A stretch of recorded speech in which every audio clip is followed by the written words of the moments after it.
नमस्कार। आज हूँ जनवरी 11 शनिवार। मु आपणों आसी अमित ओडिया टीवी रे आज सकाल ताजा खबर। आसतु जानिबा आजिर खबर गुड़िक। सुभद्रा योजना रे हैला बड़ परिवर्तन। एणिकी शह शह हिताधिकारी को मिलिबो आउ एक सुविधा। सुभद्रा योजना को नहीं उपमुख्यमंत्री घोषणा करिसेंति जे एही योजनारू भूलवशतः ऑप्ट आउट हो जाइतिबा महिला हिताधिकारी मानक पई स्वतंत्र व्यवस्था करा जाइछि। जो माने सुभद्रा योजनारू ऑप्ट आउट हो जाइछंती सही हिताधिकारी माने एही व्यवस्था जरिया रे पुणी थरे योजना रे शामिल होई पारिबे ओ जो माने सुभद्रा टंका पाई नाहंती सही योग्य हिताधिकारी माने सुभद्रा पोर्टाल रे जाई निजर अभियोग दायर करि पारिबे एवं पुणी थरे निजर आधार वेरिफिकेशन करई पारिबे। जनवरी 15 तारिख परे प्रथम किस्तीर चतुर्थ पर्याय टंका दियाजिबो बोली उपमुख्यमंत्री घोषणा करिसंती। परवर्ती खबर। खाद्य जोगाण मंत्री बड़ बयान कहिले मंडी को भल धान आण 12 घंटा भितर मिलिबो टंका। मंत्री चाषी को कहिसंती जे कोनोसी धान आनिले 3100 टंका देबे बोली विभ्रांति करा जाउछि एवं एफएक्यू मानर धान आनिबाकू मध्य कहिसंती। आहुरी मध्य कहिसंती भल धान आनिले 24 घंटा नुहे बरम 12 घंटा भितर टंका दियाजिबो।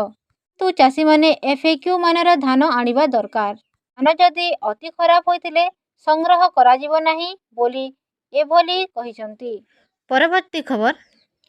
3 दिन मध्य कटक जिला नरसिंहपुर वनांचलरू 2टी दंता हाथीर मृतदेह उद्धार होइछि। तेबे दंता हाथा पई दंता शिकार करा जायथिबा संदेह करा जाउथबा बेले विभागीय अधिकारी एहाकू खंडन करिसंती। मात्र पारिपार्श्विक अवस्था और गोटिए हाथीर दांत गायब हो जाइथिबारु हत्या संदेह दृढ़ीभूत होइछि। परवर्ती खबर। पाणीपाग विभाग सूचना मिली जे 2 दिन पर शीत कमिजिब और रातिर तापमात्रा 2 ରୁ 4 डिग्री बढ़िबो। शनिवार 3 जिल्ला रे घन कुहुड़ी नहीं अलर्ट। जिला उदयगिरी रे पारद 6 डिग्री सेल्सियस तलकू खसिछि। एठारे राति तापमात्रा 5.2 डिग्री रेकर्ड होइछि।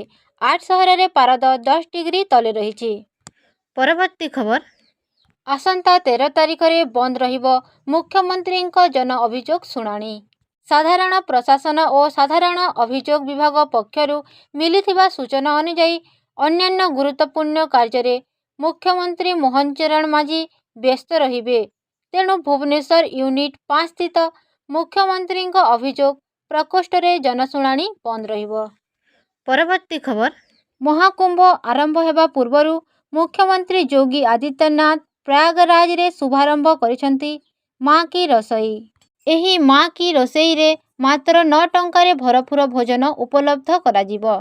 सीएम आदित्यनाथ शुक्रवार एठारे स्वरूप नारायण नेहरू डाक्तरखाना रे आर्थिक दुर्बल श्रेणी लोकंक पई माँ की रसोई उद्घाटन करिसंती। सेवा नंदी सेवा संस्थान द्वारा परिचालित। परवर्ती खबर। झारसुगुड़ा जिल्ला रे चलित खरीफ ऋतुर धान किणा को 1 मास होई गलाणी। जिल्लारू अधारू अधिक चाषी कटनी छटनी रे धान बिक्री करि सारिलेणी। ए वर्ष भी खरीफ धान संग्रह शेष हो जिबा पछे मंडी गुटिकर भित्तिभूमि विकास होई पारिलानी। समवाय विभागर तथ्य अनुसार एबे जिल्ला रे मात्र 16टी मंडीर निजस्व पट्टा रहिथिबा बेले अन्य मंडी गुटिकर अद्यावधि पट्टा मिलिनी। परवर्ती खबर। फेब्रुआरी 18 रु आरंभ हेबो युक्त 2 थियोरी परीक्षा। ए नै प्रस्तुति जोरदार करा जाउछि। त्रुटि शून्य और श्रृंखलित परीक्षा करिबा पई रोडमैप प्रस्तुत करिछि उच्च माध्यमिक शिक्षा परिषद। अन्यपटे कॉपी रखिबा पई चलित वर्षरू आरंभ हेबो जिला स्तरीय स्क्वाड व्यवस्था। प्रति जिल्ला रे परीक्षा परिचालना हबो सह स्क्वाड डिपो कराजिबो। गोटिए टीम रे 3 जण लेखाए अधिकारी रहिबे। छोटा जिल्ला पई गोटिए टीम और बड़ जिल्ला पई 2टी टीम गठन हेबो। सेमाने परीक्षा सरिबा जाए डिपो रे रहिबे बोली सीएचएसई परीक्षा नियंत्रक डॉक्टर प्रशांत कुमार परिडा सूचना दैछंती। डॉक्टर परिडा कहिसंती प्रति वर्ष राज्य स्तरीय स्क्वाड व्यवस्था करा जाए हेले एही टीम सबु जिल्ला को जाई नियमित व्यवहार रे कॉपी करी जांच करिबा कष्टकर हेउथिला किंतु चलित वर्षरू जिला स्तरीय स्क्वाड व्यवस्था करा जिवो। परवर्ती खबर। ओडिशा को एक मेगा आईटी हब रे परिणत करा जिवो। କେନ୍ଦ୍ର ରେଳ, ସୂଚନା ଓ ପ୍ରସାରଣ ତଥା ଇଲେକ୍ଟ୍ରୋନିକ୍ସ ଓ ଆଇଟି ମନ୍ତ୍ରୀ ଶ୍ରୀ ଅଶ୍ୱିନୀ ବୈଷ୍ଣବ ଏବଂ ମୁଖ୍ୟମନ୍ତ୍ରୀ ଶ୍ରୀ ମୋହନ ଚରଣ ମାଝୀଙ୍କ ସହିତ ସୌଜନ୍ୟମୂଳକ ସାକ୍ଷାତ କରିଛନ୍ତି। ଓଡ଼ିଶାରେ ରେଳ ଯୋଗାଯୋଗ ଓ ଆଇଟି ଶିଳ୍ପ ବିକାଶ ସମ୍ପର୍କରେ ଆଲୋଚନା କରିଛନ୍ତି। ଆଲୋଚନାରୁ ଜଣାଯାଇଛି ଯେ ଓଡ଼ିଶାରେ ବର୍ତ୍ତମାନ 48ଟି ନୂଆ ରେଳ ପ୍ରକଳ୍ପ ନିର୍ମାଣ କାମ ଚାଲିଛି। ଏଥିପାଇଁ 73,723 କୋଟି ଟଙ୍କା ବିନିଯୋଗ କରାଯାଉଛି। କେନ୍ଦ୍ର କ୍ୟାବିନେଟ୍ ଦ୍ୱାରା ଅନୁମୋଦିତ 8ଟି ନୂଆ ପ୍ରକଳ୍ପ ମଧ୍ୟ ରହିଛି। ପରବର୍ତ୍ତୀ ଖବର। କର୍ତ୍ତବ୍ୟ ପଥରେ 73ତମ ସାଧାରଣତନ୍ତ୍ର ଦିବସ ପାଳନର ପରେଡ୍ ଦେଖିବା ପାଇଁ ପାରାଲିମ୍ପିକ୍ ଦଳର ସଦସ୍ୟ, ଗ୍ରାମର ସରପଞ୍ଚ, ହସ୍ତତନ୍ତ କାରିଗର ଏବଂ ଜଙ୍ଗଲ ଓ ବନ୍ୟପ୍ରାଣୀ ସଂରକ୍ଷଣ କର୍ମୀଙ୍କ ସମେତ ପ୍ରାୟ 10,000 ସ୍ୱତନ୍ତ୍ର ଅତିଥିଙ୍କୁ ନିମନ୍ତ୍ରଣ କରାଯାଇଛି। ବିଭିନ୍ନ ପୃଷ୍ଠଭୂମି ଥିବା ସ୍ୱର୍ଣ୍ଣିମ ଭାରତର ଏହି ନିର୍ମାତାମାନଙ୍କ ମଧ୍ୟରେ ଅଛନ୍ତି ଯେଉଁମାନେ ବିଭିନ୍ନ କ୍ଷେତ୍ରରେ ଶ୍ରେଷ୍ଠ ପ୍ରଦର୍ଶନ କରନ୍ତି ଏବଂ ଯେଉଁମାନେ ସରକାରଙ୍କ ଯୋଜନାର ସର୍ବୋତ୍ତମ ଉପଯୋଗ କରନ୍ତି। ଏଥିରେ ଶ୍ରେଷ୍ଠ ପ୍ରଦର୍ଶନ କରୁଥିବା ଗ୍ରାମର ସରପଞ୍ଚ, ବିପର୍ଯ୍ୟୟ ରିଲିଫ୍ କର୍ମୀ, ଶ୍ରେଷ୍ଠ ପ୍ରଦର୍ଶନକାରୀ ଜଳଯୋଦ୍ଧା, ଜୀବନ୍ତ ଗ୍ରାମର ଅତିଥି, ଉତ୍ତର ପୂର୍ବାଞ୍ଚଳର ରାଜ୍ୟର ଅତିଥି, ଶ୍ରେଷ୍ଠ ପେଟେଣ୍ଟଧାରୀ, ଶ୍ରେଷ୍ଠ ଷ୍ଟାର୍ଟଅପ୍, ସଡ଼କ ନିର୍ମାଣ ଶ୍ରମିକ ଇତ୍ୟାଦି 31ଟି ବର୍ଗ ଅନ୍ତର୍ଭୁକ୍ତ। ପରବର୍ତ୍ତୀ ଖବର। 12 ତାରିଖ ଯାଏ ଖୋଲା ରହିବ ପ୍ରବାସୀ ଭାରତୀୟ ପ୍ରଦର୍ଶନୀ। ମାଗଣାରେ ବୁଲିପାରିବେ ସାଧାରଣ ଲୋକ। ଜନତା ମଇଦାନରେ ଚାଲିଥିବା ପ୍ରବାସୀ ଭାରତୀୟ ପ୍ରଦର୍ଶନୀ ସାଧାରଣ ଲୋକଙ୍କ ପାଇଁ ଖୋଲା ରହିବ। ଆଜି ଅର୍ଥାତ୍ ଶନିବାର ସକାଳ 10ଟାରୁ ତାରିଖ 12 ସନ୍ଧ୍ୟା ଯାଏ ଏହି ପ୍ରଦର୍ଶନୀ ଖୋଲା ରହିବ। ଏହି ସମୟ ମଧ୍ୟରେ ସାଧାରଣ ଲୋକ ଏବଂ ଛାତ୍ରଛାତ୍ରୀ ବୁଲି ଦେଖିପାରିବେ। ଏଥିପାଇଁ ସେମାନଙ୍କଠାରୁ କୌଣସି ଏଣ୍ଟ୍ରି ଫି ନିଆଯିବ ନାହିଁ। ମୁଖ୍ୟମନ୍ତ୍ରୀ ପ୍ରଭାତୀ ପରିଡ଼ା ସୂଚନା ଦେଇ କହିଛନ୍ତି ଯେ ଲୋକମାନେ ମାଗଣାରେ ମେଳା ବୁଲି ସାଂସ୍କୃତିକ କାର୍ଯ୍ୟକ୍ରମ ସହ ବିଭିନ୍ନ ଗ୍ୟାଲେରୀର ଷ୍ଟଲ୍ ଦେଖିପାରିବେ। ପରବର୍ତ୍ତୀ ଖବର। ଶ୍ରୀମନ୍ଦିରରେ ମହାପ୍ରସାଦର ଅହେତୁକ ଦର ବୃଦ୍ଧି ଯୋଗୁଁ ଶ୍ରଦ୍ଧାଳୁଙ୍କ ମଧ୍ୟରେ ଅସନ୍ତୋଷ ଦେଖାଦେଇଛି।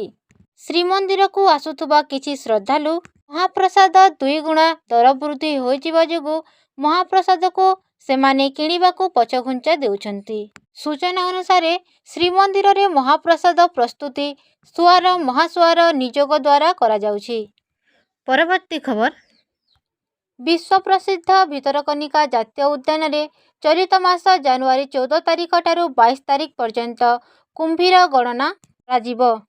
ସେଥିପାଇଁ ପର୍ଯ୍ୟଟକମାନଙ୍କ ପାଇଁ ଜାତୀୟ ଉଦ୍ୟାନ ବନ୍ଦ ରହିବ ବୋଲି ବନ ବିଭାଗ ପକ୍ଷରୁ ସୂଚନା ଦିଆଯାଇଛି। 14 ତାରିଖରୁ ଭିତରକନିକା ବନ୍ଦ ରହୁଥିବାରୁ ଏହି ସମୟରେ ଭିତରକନିକାକୁ ଆସୁଥିବା ଦେଶ ବିଦେଶର ପର୍ଯ୍ୟଟକମାନଙ୍କୁ ଆସିବାକୁ ବାରଣ କରାଯାଇଛି। ପରବର୍ତ୍ତୀ ଖବର। ମହାନଦୀର ସ୍ଥିତି ଗମ୍ଭୀର, ପାଣି ପାଇଁ ନାଳ ଖୋଲା। ଓଡ଼ିଶା ଛତିଶଗଡ଼ ମହାନଦୀ ଜଳବିବାଦ ଏବେ ଟ୍ରିବ୍ୟୁନାଲ ମଧ୍ୟରେ ଛନ୍ଦି ହୋଇଛି। ଟ୍ରିବ୍ୟୁନାଲକୁ ପୂରିଛି 8 ବର୍ଷ କିନ୍ତୁ କିଛି ନିଷ୍କର୍ଷ ନାହିଁ।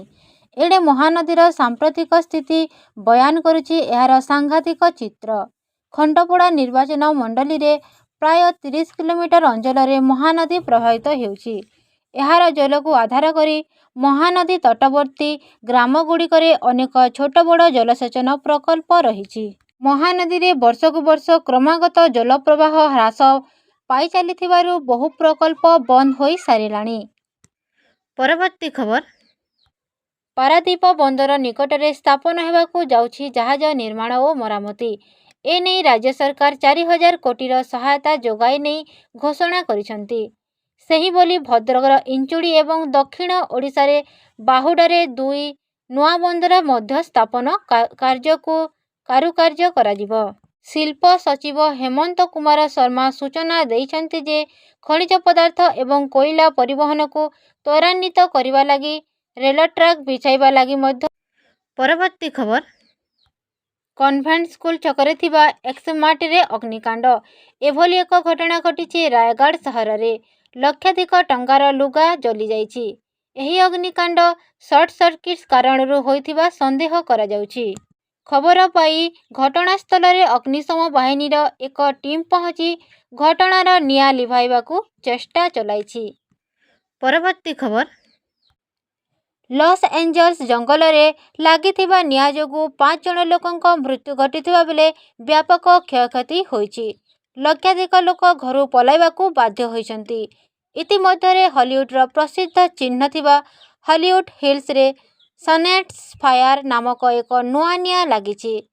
ସନେଟ୍ସ ଫାୟାର ଅଦ୍ୟାବଧି ୟୁନିୟନ କ୍ୟାନିୟନ ଓ ୱାଟଲସ୍ ପାର୍କ ମଧ୍ୟରେ 20 ଏକର ଅଞ୍ଚଳକୁ ଗ୍ରାସି ସାରିଲାଣି।